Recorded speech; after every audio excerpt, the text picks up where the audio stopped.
शामली में सदियों पुरानी है एक अनोखी परंपरा। नगर में दौड़ता है काल और लोगों को पीटता है। शामली में रामलीला से पहले एक अनोखी परंपरा है। यहाँ काल नगर में दौड़ता है और उसके पीछे हजारों की भीड़ दौड़ती है और उससे मार भी खाती है। मार खाने के लोग पैसे भी देते हैं। काल की मार लोग प्रसाद समझ कर खाते हैं। वहीं लोगों के कपड़े भी काले कर देता है काल। हर समुदाय के लोग काल निकलने में करते हैं सहयोग। दरअसल आपको बता दें, जनपद शामली के कैराना में एक अनोखी परंपरा निभाई जाती है, जिसमें एक व्यक्ति को काले पदार्थ के द्वारा रंगा जाता है और वह काले रंग का आदमी जब दौड़ता है बाजार में, उसके पीछे हजारों की भीड़ दौड़ती है और मार भी खाती है, डर कर भी भागती है।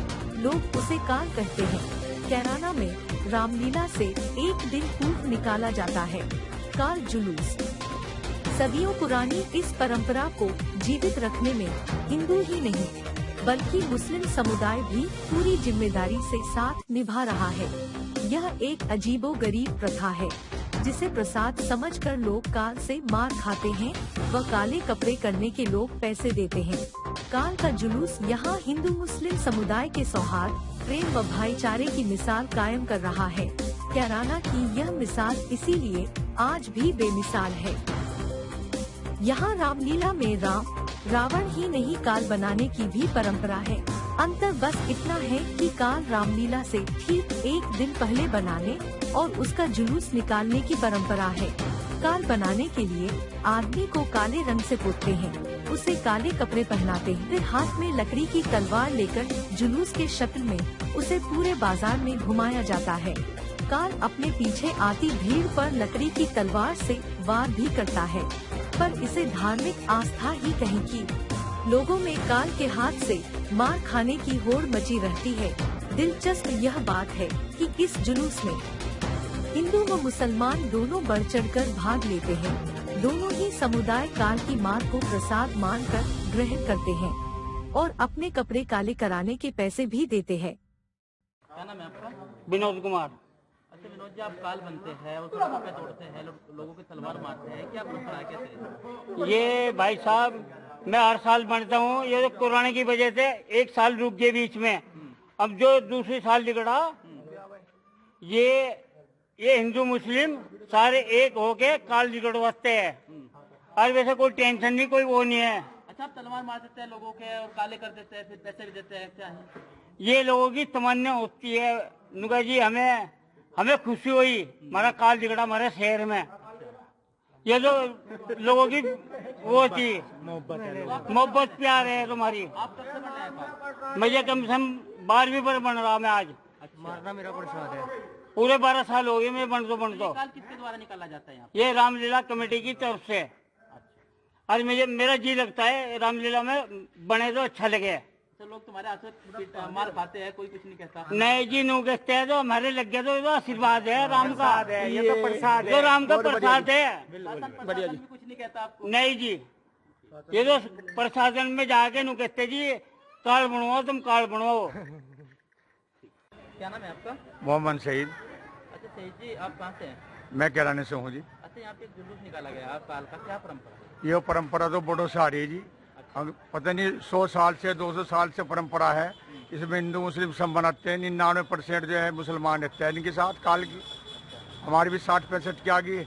हम भी कभी अपनी जवानी में इस काल के साथ फिर रहे थे। किस उपलक्ष्य में निकाला जाए? ये रामलीला की परंपरा है जी, किराने की हमारी। इससे पहचान होती है कि रामलीला आ गई। अच्छा, ये जो काल निकलता है, व्यक्ति जो होता है तलवार मार देता है, काले कपड़े कर यो देता है, किसी को मार दो जी, कोई तलवार मार दो, काले कपड़े कर दो, कोई गिल्ला शिकवा नहीं इसका। चोट भी लग जाती है? चोट भी लग जाती है, कोई गिल्ला शिकवा नहीं करता इसमें। आज पता नहीं देहरादून, दिल्ली, पता नहीं कहाँ से लोग आए हुए हैं, अपने बच्चे आए हुए हैं देखने के लिए इस काल को, जो अपना कारोबार छोड़ के आए हुए कहीं से भी। वो सिर्फ काल की वजह से आते हैं जी। सिर्फ एक ये भाईचारा है, सबसे बड़ा भाईचारा है यहाँ। मेन कारण भाईचारा, हिंदू मुस्लिम सब मनाते हैं इसे। सहयोग करता है। हमारे कोतवाल साहब भी बहुत अच्छे आदमी बेचारे, वे भी सहयोग है उनका भी बहुत बड़ा। हाँ जी, हमारे किला गेट चौकी का भी इंचार्ज है, वो भी बहुत बढ़िया है। सब चढ़ बढ़ के लेते हैं जी। 99% मुसलमान लेते हैं इसके साथ। इसमें कोई गिल्ला शिकवा, तलवार मारो, कालिश करो, कुछ भी करो, इससे कोई गिल्ला शिकवा नहीं है, ना कोई मानता, सब भाईचारा है यह यहाँ। परंपरा सदियों पुरानी है।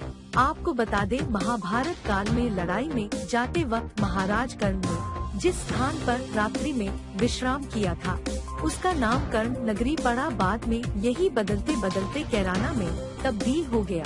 शामली जनपद के मुख्यालय से महज 12 किलोमीटर दूर स्थित इस नगरी में दोनों संप्रदाय के लोगों ने सांप्रदायिक सौहार्द की अनोखी मिसाल कायम कर रखी है।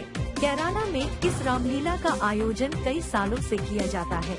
जिस व्यक्ति को काल बनाया जाता है, वह सबसे पहले काली माता के मंदिर में जाता है। काली माता की पूजा करने के बाद काल नगर में निकल पड़ता है। भागता दौड़ता रहता है, लोगों को लकड़ी की तलवार से मारता भी है। किसी भी व्यक्ति को पकड़कर काल उससे चिपक भी जाता है, उसके कपड़े काले भी कर देता है। इस प्रथा को लोग भगवान का प्रसाद समझते हैं। वे लोग काले कपड़े करवाने के बाद भी उनको पैसे देते हैं। कुछ लोगों का मानना है कि रामायण काल में लंका के राजा रावण ने अपनी शक्ति के बल पर काल को बंदी बना लिया था, क्योंकि रावण को घमंड था जब यह काल उसका बंदी है तो उसका कोई भी कुछ नहीं बिगाड़ सकता। उसी परंपरा के आधार पर रामलीला के शुरू में ही काल को निकाला जाता है, जिसे बाद में रावण द्वारा बंदी बना लिया जाता है। जब भगवान श्री राम लंका पर चढ़ाई कर रावण से युद्ध करते हैं, तब रावण के विनाश के बाद काल को मुक्त भी कराया गया। यहाँ भी यही किया जाता है। शामली के कैराना में जहाँ 95% मुस्लिम है, वहाँ यह अनोखी रामलीला करीब सैकड़ों वर्षों से चल रही है। तो क्या नाम है आपका? मेरा नाम आशीष गर्ग है। आशीष जी, एक काल का जुलूस निकला है कैराना के अंदर, क्या है पूरी प्रक्रिया, ये क्या निकलता है? ये हमारे यहाँ कैराने में जो हमारी रामलीला कमेटी है, उसके तत्वाधान के उसमें उसी के अंडर में निकलता है ये। और ये काल जो आज निकला है, ये एक रामलीला का ही जुलूस का एक हिस्सा है। रामलीला के रात को जो मंचन होता है, उसी का ये दिन में प्रारूप होता है, उसी का हिस्सा होता है ये गौशाला भवन से स्टार्ट होता है और फिर गौशाला भवन से ही समापन होता है इसका। अच्छा, लोग जो है लोगों के कपड़े काले कर देता है काल, और लकड़ी की तलवार भी मारता है, कुछ को कुछ नहीं कहते, और चोटली भी हो जाते हैं, क्या ऐसा? ये एक लोगों का एक प्यार कह लो, इसको एक उम्हाव होता है लोगों को। लोग बाग क्या है कि इसकी प्रतीक्षा में होते हैं। जैसे इस बार कोरोना काल के चलते हुए पिछली बार नहीं निकला, उससे पिछले साल 2 साल से काल नहीं निकल रहा था, इस बार निकला है। तो इस बार एक लोगों के अंदर एक चाव, एक उम्हाव अलग होता है इसका। और उसके बाद जो है ये काल निकलता है, उसमें कोई इसका बुरा नहीं मानता। ये लोगों को पैसे भी देते, मतलब लोग बाग इसको पैसे भी देते हैं एक उपहार स्वरूप। ये लोगों के तलवार भी मारता है। उसका एक तलवार जिसके लगती है, वो अपने आप को सौभाग्यशाली माने कि हमने उसके हाथ से तलवार खाई है। ऐसा नहीं कि उसका कोई बुरा मानता है, उसका बुरा नहीं मानते लोग बाग, और पैसे भी देते हैं लोग बाग उसको, भाई उसके इनाम स्वरूप। तो कोई इसमें कोई मतलब ये हिंदू है और मुस्लिम दोनों ही समुदाय के इसमें लोग होते हैं। और एक सौहार्द जो है, मतलब ये समझ लो कि बहुत ही अच्छी इसमें मिसाल है हमारे कैराने की, कि इसमें हिंदू और मुस्लिम दोनों बराबर साथ साथ मिलकर इस काल को निकलवाते हैं, और दोनों का बराबर समर्थन इसमें होता है और दोनों का सहयोग होता है इसमें। कब से निकलता आ रहा है काल? ये तो भाई साहब ये मान लीजिए कि परंपरा पुरानी चली आ रही है, जब से अभी जो है रामलीला शुरू हुई है, प्राचीन काल से चला रहा है ये तो। इसमें आपकी भी कोई भूमिका, आप क्या रामलीला कमेटी से आप भी बताते हैं हनुमान जी के रोल पे? जी, मेरे पास भी जो है भाई साहब एक रामलीला कमेटी में जो है एक इसमें हनुमान जी का किरदार निभाता हूँ। मैं भी पिछले लगभग 16-17 साल से मैं भी निभाता आ रहा हूँ। तो रामलीला कमेटी में वैसे तो और भी अदरवाइज इसमें रोल होते हैं। एक तो विश्वामित्र का पाठ करते हैं, और जैसे कल लीला शुरू हुई हमारे यहाँ, तो कल लीला में कल इसमें नारद जी के गण बनने थे, तो कल नारद जी के गण का था। कब तक महोत्सव चलेगा रामलीला? रामलीला महोत्सव चलेगा जी 15 तारीख को दशहरा है, उसके बाद 16 तारीख को हमारे यहाँ जो है राज तिलक होगा। राज तिलक के बाद फिर 14 जो आएगी, नवरात्र के बाद जो 14 आती है, उस 14 तक इसकी कढ़ाई होके उस समय तक ये इसका समापन होगा। अच्छा, पूरी रामलीला में सिर्फ एक काल ही एक महत्व माना जाता है, जिस चीज को देखा जाए पूरा शहर। हाँ, इसको तो भाई साहब शहर क्या भाई साहब, ये मान लीजिए कि बाहर के भी, मतलब ये मान लीजिए आज कम से कम ज़्यादा नहीं तो लगभग 300 से 400 बंदे 500 बंदे जो है बाहर से आए हुए होंगे। जबकि कोरोना काल में ज़्यादा सूचना लोगों के पास नहीं पहुंची, क्योंकि इसका सस्पेंस। क्या नाम है सर आपका? विपुल कुमार जैन। अच्छा जैन साहब, एक जुलूस निकाला गया काल के रूप में, और वे लोगों को तलवार से मारता है, कपड़े काले करता है, पर कोई कुछ नहीं करता, क्या परंपरा है? ये हमारी वर्षों पुरानी परंपरा है। जब काल से मतलब जो मौत होती है ना, जिसको मौत बोलते हैं, वो आम भाषा में जो कहते हैं सब धर्मों में, ये काल का प्रतीक मानी जाती है। तो उस मौत के प्रतीक जो काल है उसको रावण ने वश में कर लिया था। रावण इतना तपस्वी और बलशाली था, उसको अपने वश में कर लिया था। वो तो रामलीला के कार्यक्रम में सबसे पहले दिन ये दर्शाया जाता है कि काल जो है वो आम जनता को परेशान कर रही थी, जगह जगह हो रहा था, तो रावण ने उस काल को अपने वश में कर लिया था। इतना प्रकांड पंडित काल था, वो रावण था, इतना प्रकांड पंडित थे। तो वो मंचन आज है रामलीला के पर्दे पे।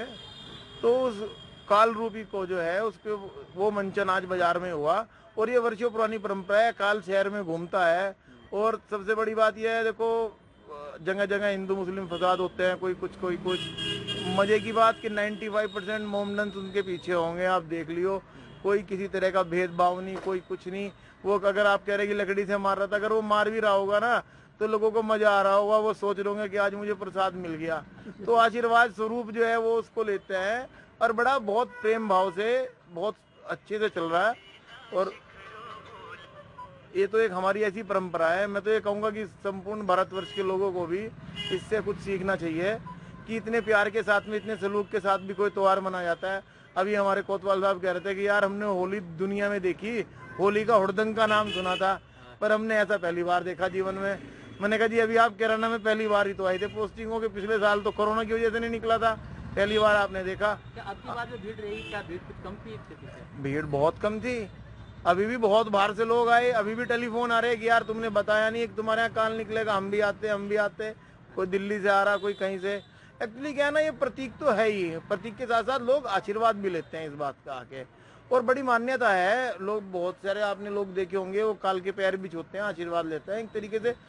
तो ये बहुत अच्छी परंपरा है, और मैं तो देखो सौहार्दपूर्ण परंपरा कहूँगा, क्योंकि इसमें किसी बिना भेदभाव के हर धर्म हर जाति के लोग इसमें सहयोग करते हैं और इसमें परंपरा में चलते हैं।